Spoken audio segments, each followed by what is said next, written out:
Hi, I'm Steve Dykes, the Economic Development Director for Charleston County. Each year, as part of our luncheon program, we preview the economic results from the previous year and update you on departmental activities. As we celebrate the 10th annual luncheon event, we'll be taking a look back at where we stood a decade ago and just how far we've come.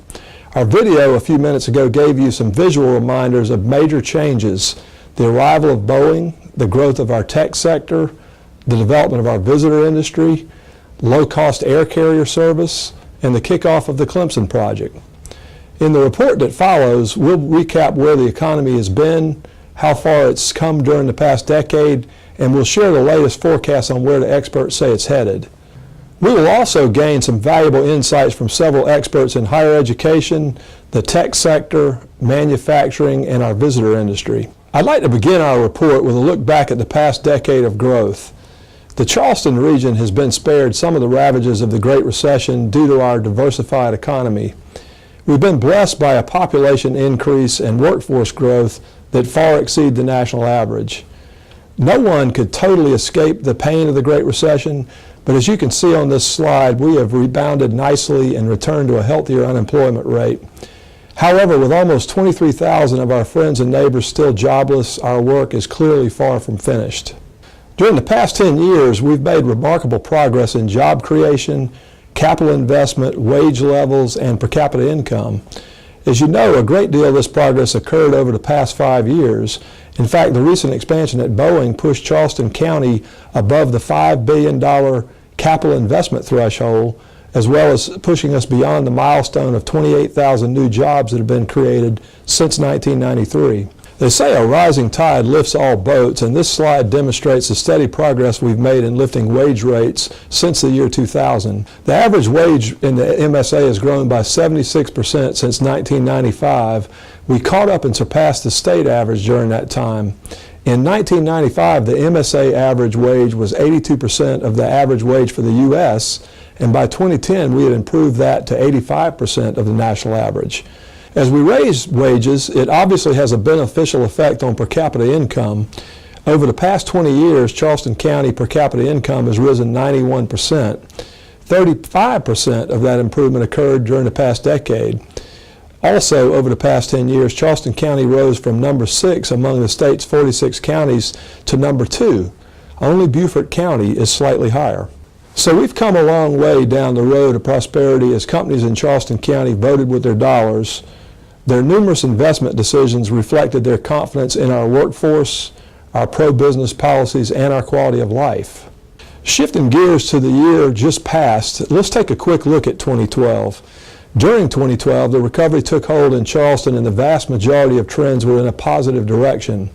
Housing trends in particular were encouraging, with better sales and rising value of existing homes, and with substantial new home starts for the first time since the recession. Despite this progress, however, all of these improved indicators remain below pre-recession levels.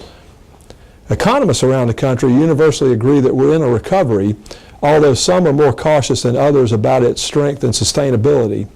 The Metro Chamber of Commerce Outlook Board released its optimistic forecast in March, showing all indicators trending in a positive direction throughout 2013 and 2014. The unemployment rate is projected to come down yet again. The port is anticipated to grow, and progress is expected to continue in the housing sector, along with retail sales. Flight activity levels will be up again, bolstered by more business travel and a strong visitor industry. Endorsements say a lot about how a community is perceived, and in that area, we're coming up roses. What continues to be an eye-opener is the range of accolades that Charleston receives, from fastest-growing manufacturing city to an entrepreneurial mecca, and from the #1 travel destination in the world to being named friendliest city. From being ranked among the top 10 best places for jobs to hosting the Port of Charleston, which results in South Carolina being ranked 4th for exports. Now, let's turn our attention to several experts for further insight on the economy. Frank Hefner, Department of Economics and Finance, College of Charleston. My name is Perrin Lawson. I'm the Deputy Director at the Charleston Area Convention and Visitors Bureau. Hi, I'm Nate DePore, President and CEO of People Matter. And I'm Ernest Invati, Director of the Charleston Visitor Board. Jack Jones, Vice President General Manager, Boyne, South Carolina.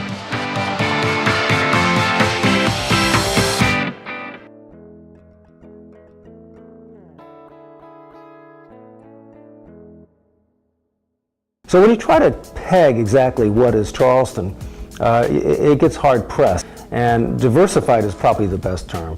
We are a port, and that creates a transportation hub and all the industry that is connected around that. We are a service center. Don't forget that transportation is one of the services, so when everyone talks about service sector jobs, it's not always the low-skilled jobs that people think of. It's a whole basket full of different kinds of jobs: high-paid, low-paid, highly educated, moderate educated, skilled and unskilled. And we have all of that here. We have financial services in the area with some leading companies that you can think of. And then tourism, which obviously is a service sector type job. We have the knowledge-based economy in the area that's connected to the high amenities that we have locally. Because of that, if there's a downturn in one particular sector, we tend to weather that downturn fairly well because we're so diversified. But because of the diversification, we're also growing a lot better than a lot of other places, which is why our unemployment rate is typically one of the lowest in the state, and why we continue to grow jobs on a regular basis.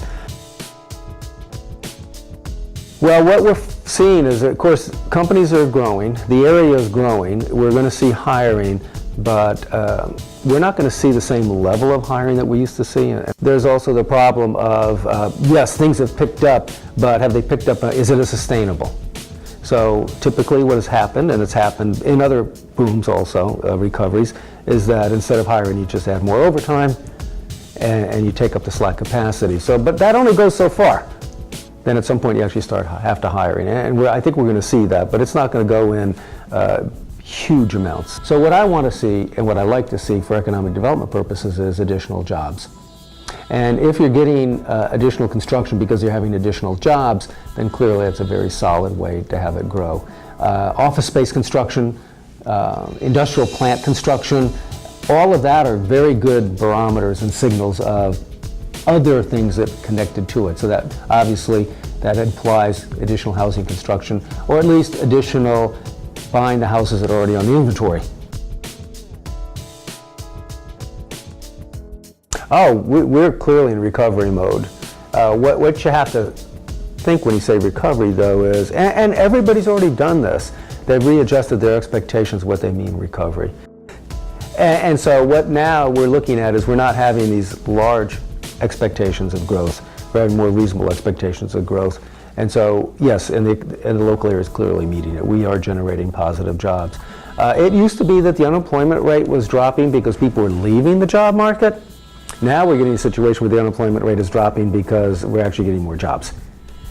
And that signals the whole recovery. And it's not just one sector, it's across the board.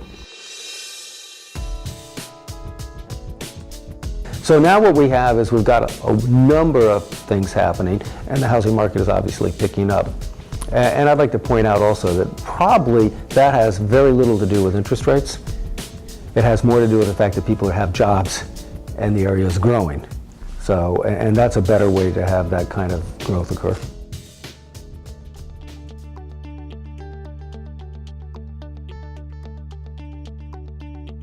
The impact of these awards is absolutely off the scale. It really takes us to another level. It makes it where people who haven't been here before want to prioritize a trip here. It gives us new things to talk about, and it really validates what people have heard about the destination from some of their friends and family who may have visited.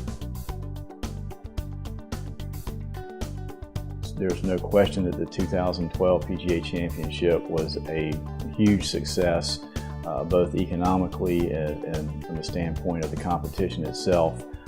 It further validated Charleston as an outdoor recreation, and specifically a golf destination. So it was extremely beneficial for the community.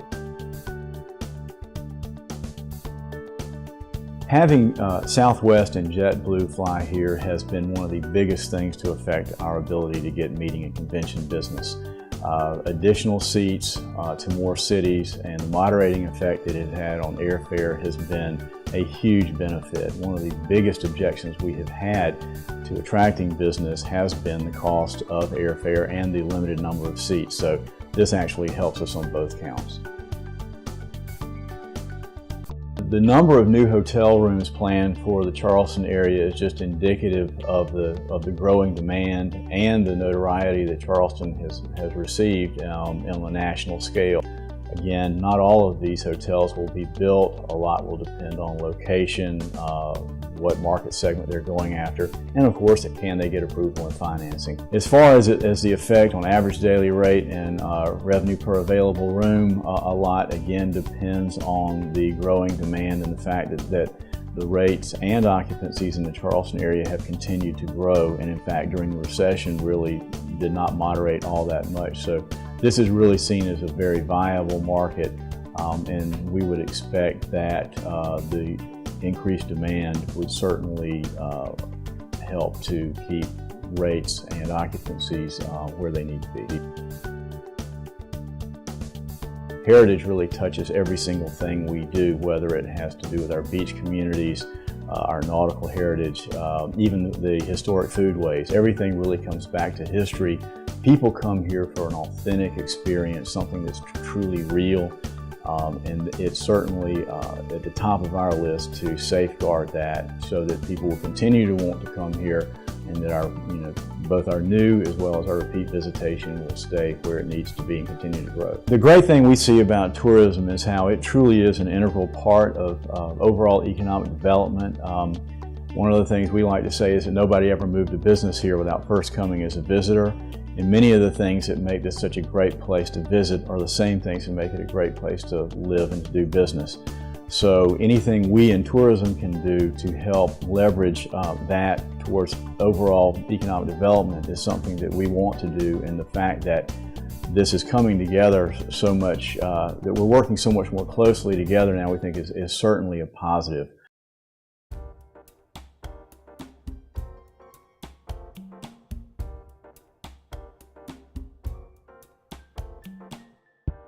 The future of the Charleston technology scene is extremely bright. We have obviously the huge influence of aerospace with Boeing and all the other companies that will be supporting them and their influx of technology jobs that they're bringing to the area. We also have this vibrant technology community that is really representing what I would best describe as cell division. You're seeing entrepreneurs that are spinning out of larger companies and starting smaller companies. So I think you're going to continue to see a very vibrant tech scene in Charleston as we continue to grow, and we have the resources such as the Charleston Digital Corridor behind us to support that growth. In 2012, when we did our wage and job growth survey, 100% of the companies that responded to the survey said that they were adding positions, and over 80% of the companies said that they would continue to hire. So I expect this trend to continue. I expect to accelerate. What the Digital Corridor offers is divided into 4 groups, clearly. So the community itself, which has grown from 18 companies to over 100 companies today in a very short period of time. Then the second thing being spaces. In 2009, we built the flagship, which is a business incubator facility, and then in 2011 added a second facility. It's been significant in the expansion of the digital community in that 67 companies have come through these facilities since the facility opened. The whole idea behind this being to accommodate the growth of these companies. The third piece is the talent and all the issues that go along with talent. So talent management, talent development, so things like CodeCamp that actually help develop some of the talent in the local community. Things like the new talent portal that will launch that is focused exclusively on the knowledge economy, and also supporting a lot of the technical user groups through the facilities, leveraging our facilities to grow these groups. Our mission is to attract, nurture, and promote Charleston's digital economy. In that regard, we are expanding on things that we've been doing over the last 5 years. We have a new 40,000 square foot state-of-the-art facility coming online in downtown Charleston. We continue to support the knowledge economy, we continue to support young tech companies. In the fall, we expect to launch a seed fund targeted towards innovative technology-based companies. Very shortly, we will also launch our 5th iteration of our talent portal that has been very effective in connecting qualified career seekers with the many opportunities in Charleston's robust tech economy. Moving forward, The whole focus is primarily going to be, our focus is primarily going to be on talent acquisition and talent development in Charleston.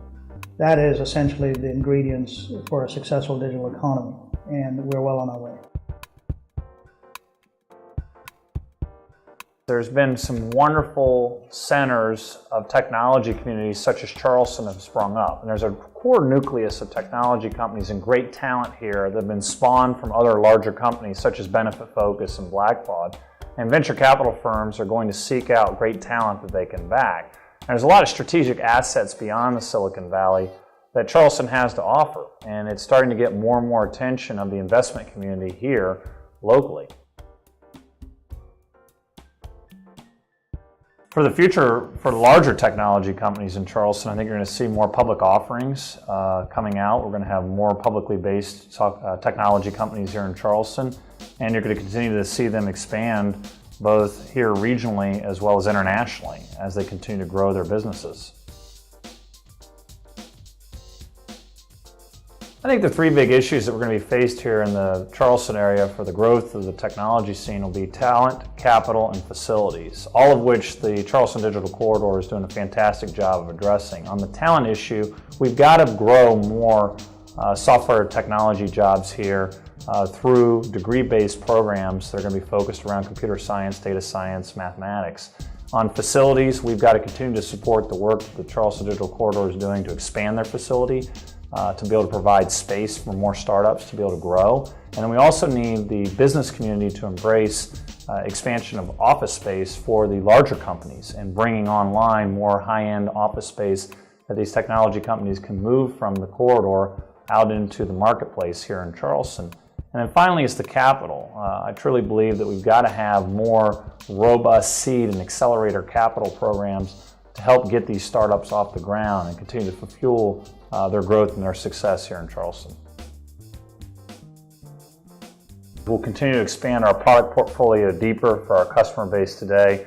We also plan to expand internationally late next year, and we plan to break ground on our second building that'll be adjacent to our corporate headquarters here on King Street. So a lot of great growth planned for 2014.